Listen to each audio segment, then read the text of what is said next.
inspecteur de l'éducation et de la formation de Podor. baat nga yokk. ma waxaat. waaw da ngay xaw yokk voix bi tuuti rek. waaw masque bi xam naa moom. Donc je m'appelle Mamour Cissé, je suis l'inspecteur de l'éducation et de la formation de Podor. waaw donc inspecteur tey li ñu fi indiloon mooy comme ni ñu waxee coronavirus bi ñaa ngi dégg deuxième vague bi am na donc maanaam ban matuwaay nga ci jël surtout yow kilifa yi jàngalekat yi ban matuwaay nga ci jëkk jël pour lu jëm ci élèves yi waaw. donc matuwaay yi ñu ci jël mun naa ne balaa école di ubbi organiser nañ benn réunion de CDD boo xam ne dañoo dajale ñëpp ñiy yëngatu ci école mooy chef de service yi association parents d'élèves yi ak waa société civile syndicat yi bref ñëpp ñi nga xam ne rek ñu ngi yëngatu ci école préfet convoqué leen ñu waxtaan nu ñuy préparer année bi te ci ndaje boobu nag xamal nañ nit ñi nekk année bii nag année bu particulière la bokkul ak année yële lu taxoon mu particulière parce que dañoo nekk ci jamonoy mbas mu nekk nag loo xam ne taxawaay bi dafay war a nekk beneen taxawaay boo xam ne dañoo war a fexe ba dispositif sanitaire bi ñu teg ñu doxal ko pour aar élèves yi moo nekkoon lan mooy fexe ba école bu nekk am fu xale yi di raxasu tamit xale yépp am masque naam distanciation bi ñu réussiroon ci mois de juin juillet bi nga xamee ne candidats yi rek ñoo ñëwoon fii da doon jafe lool ñu ne classe bu nekk 20 élèves la war a am gannaaw ñëpp a waroon ñëw mais dañ ne comme loolu munuñ am saalu 20 mais nañ fexe ba élève bu nekk am masque ci loolu tamit mun naa ne xëy na foofu moo nekkoon jafe-jafe pour si njëlbeen rek nga am masque yu doy pour élèves yëpp parce que ñu ngi recevoir ay masques mais ndànk-ndànk la nekk chaque fois bu ñu amee lot de masque bu ñu recevoir ñu joxe ko mais ñun ñëpp xam nañ ne li war a doy ci masque pour élèves yëpp pour at bi yëpp lu bëri la loolu aussi waruñ ci seetaan nguur gi këpp dañoo jàpp ne ñëpp war nañ see dugal seen loxo parce que buñ ko bàyyee nguur gi rek xëy na dina métti lool pour l'ensemble des élèves du Sénégal ak pour toute l'année moo taxoon ñu ne ñu ngi lancé appel association yëpp mbootaay yëpp ku si nekk nga jàppale école pour ñu jox xale yëpp masque waxoon nañ aussi ne parents yi tamit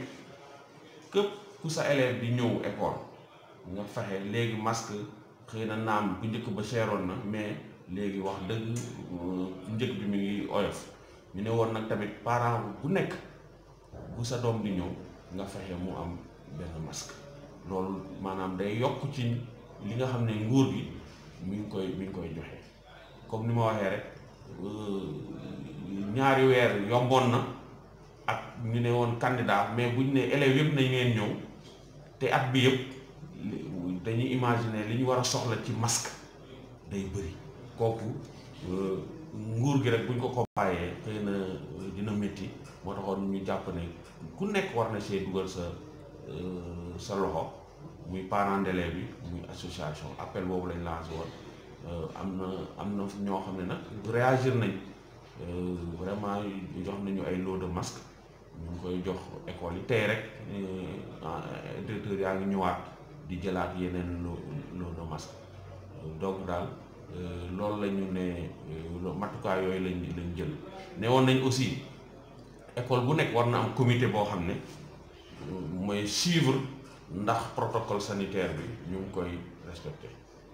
comité bi nag du jàngalekat yi rek mais parents yi tamit war nañ see dugal seen loxo pour saytu ndax mesure d'hygiène yi ñu dox loolu daal mun naa ne si tënk moom mooy matukaay yi ñu jël pour aar élèves yi aar jàngalekat yi est-ce que mën nañ ko am ci français? Donc, je m'appelle Mamour Cissé, je suis l'inspecteur de l'éducation et de la formation de Podor. Dans le cadre de cette rentrée scolaire, nous avions, par rapport au contexte de pandémie, organisé une réunion de CVD autour du préfet et qui a réuni toutes les familles d'acteurs afin de réfléchir sur les dispositifs à prendre afin de prévenir les élèves, les enseignants contre cette maladie. Et lors de cette rencontre, nous avons mis l'accent sur la nécessité de mettre à disposition des élèves des masques en nombre suffisant, mais également dans les écoles et collèges un dispositif de lavage des mains. Et à côté des efforts de l'État, nous avons demandé à toutes les associations, à tous les parents, de contribuer à l'effort de l'État afin de doter les élèves, les enseignants, les écoles, les collèges du matériel nécessaire. Et en son temps, nous avons reçu quand même des lots de matériel que nous avons mis à la disposition des écoles. Nous continuons à les recevoir et à chaque fois, nous les distribuons au niveau des écoles et des collèges. Donc, même si on a, même si il faut le dire, on n'a pas tout le nombre qu'il faut, mais il faut dire qu'un grand effort est fait et nous continuons à espérer que d'ici peu, nous allons combler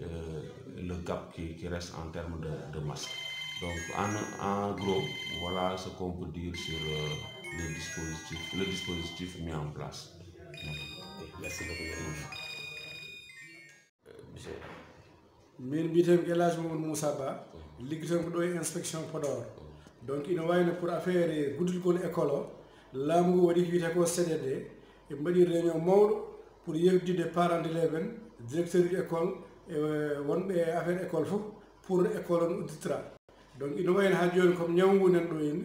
donc laamu ngu ko addi ko eɓe namdima donc sukaɓeɓe yeɓe gardu e masque uji. Donc ina wayno laamu ngu ko addi ko il faut ko waɗa ballal kadi parents d'élèves en. Donc ina ñaaga hannde o ñalawma kal cukalel garowo école yo koreji mbaɗa feere daran ɗum masque, daran ɗum donc no yaari école. Donc ina wayno hannde école uji fof gudditi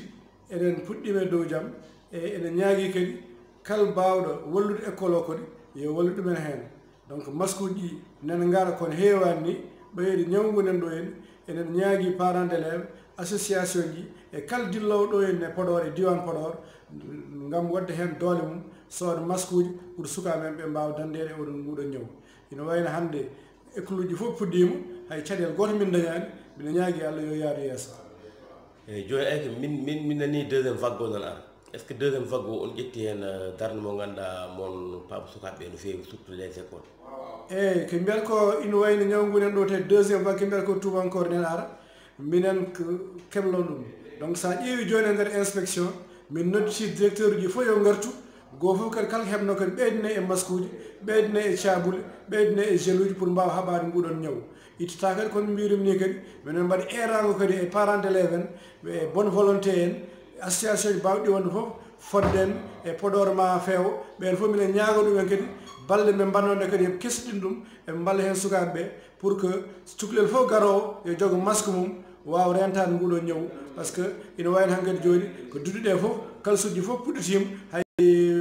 peccore ala hen guila CI tan ha CM2 guila 6e ha